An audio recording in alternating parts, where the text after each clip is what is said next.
It's our second convo with the DC here in fall camp. It's time to dive into his position group, which is the safety room. It's none other than Lee Perchinsky who joins us, Coach Prawn. All right, Coach, let's talk about your safeties.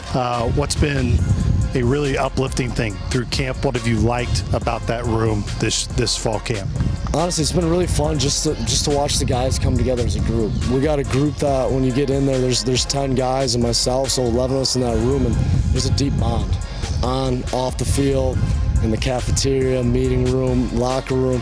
We got a group of guys that have a genuine love for one another, and as we all know, when you're able to conduct yourself in that manner day after day, that's when push comes to shove. We're in a group that's ready to play. We got a bunch of guys in the room that have different skill sets that allow for us in zone coverage, man coverage, but then at the end of the day, we got a group that's very willing tacklers, that are guys that we know in this league gotta have to come down, fit some A gaps, fit some B gaps, go knock down some 1,000-yard rushers in this league, and so we got guys that at the end of the day, physicality is something that they crave and they want.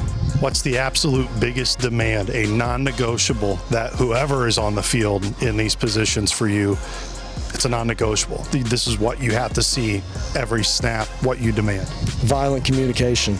For us to be able to communicate at a high level, we're the quarterback of the defense, us and the mic, a lot of the communication falls back on us, and if we're not on the same page, that's a miscommunication, that's an MA on us, and that's an MA on the mic. And so for us to be what we want to be defensively and as a group, we got to be excellent communicators, and I think that's something that this group has taken a lot of pride in. Even the young guys getting in there, asking a lot of really good questions for the old guys, and coming in there and asking questions because the defense runs through us, and so they've taken a lot of extreme ownership in that role, being the communicators on the defense.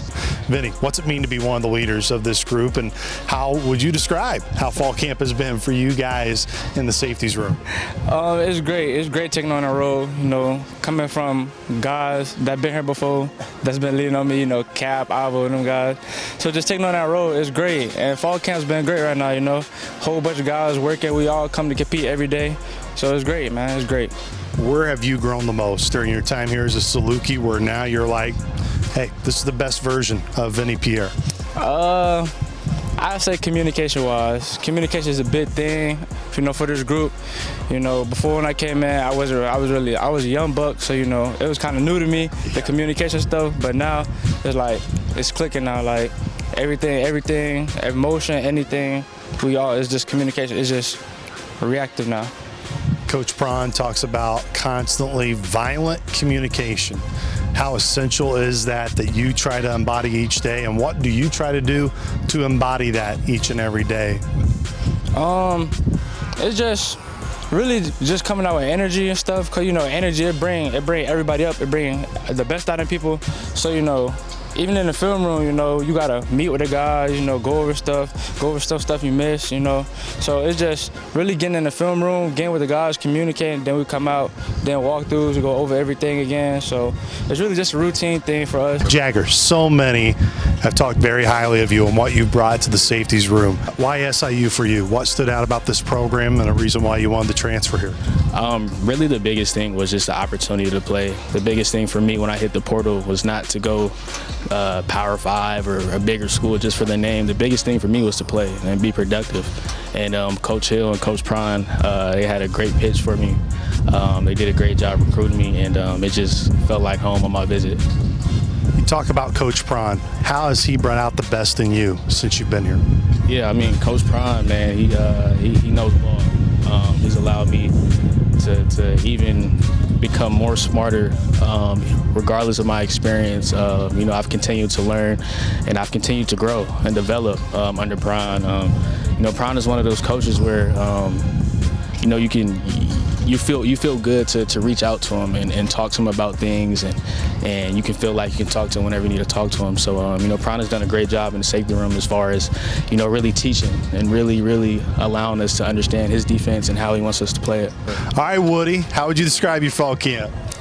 So far it's been great, having a new defense, new DC. Yeah. I feel like this has been exactly what we needed this fall camp. We had our good days, we had our bad days, but that's what you need when you learn a new scheme, new defense, especially with not a lot of new guys.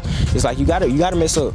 If feel me? You got to go through them trials and tribulations so that you guys can know where we got to grow from, what we got to do better. Like even times, you know, where maybe guys aren't running to the ball, you know what I'm saying? It's things like that that really build a team, that really build a defense. And, you know, we got to take them steps because you don't win a national championship in one day. Yeah. You know what I'm saying? So we got to, each day we just trying to build and keep being ourselves, keep growing and doing everything that we can to be ourselves. You talked about trials and tribulations, and no question you have had them in your time here. How would you say they have benefited you, especially this year in terms of making this year the best version of yourself? Man, like you said, trials and tribulations, they really have molded me into who I am, but it kind of teaches you to not take anything for granted.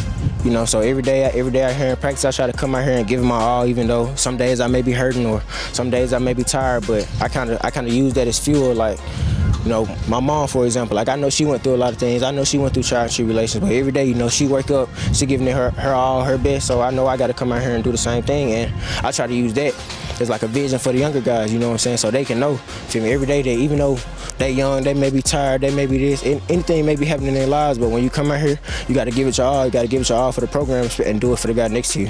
What's an area where it is a no doubt you've improved the most? Like what's a part of your game where you are most proud about that you're ready to show this year has been an improvement? Honestly, it's nothing physical. Yeah. Honestly, it's just my mindset. My mindset last year, you know, I was a little complacent with everything, and if something didn't go my way, I was getting in my head, you know. And as a football player, I know everybody can relate, but you know, you kind of go through those things. That you'll kind of go through that type of football depression, you know, where you just get in your head saying, maybe I'm not good enough, you know what I'm saying? Maybe I can't do this. And that's something that I really struggled with, you know, the whole year. And it obviously made me play worse, and I know I didn't play up to my full potential last year. And this year, you know what I'm saying, I just been taking everything with a grain of salt, just continue to learn, continue to grow, and just trying to be my best self every day, no matter if it's good or bad, just, you know,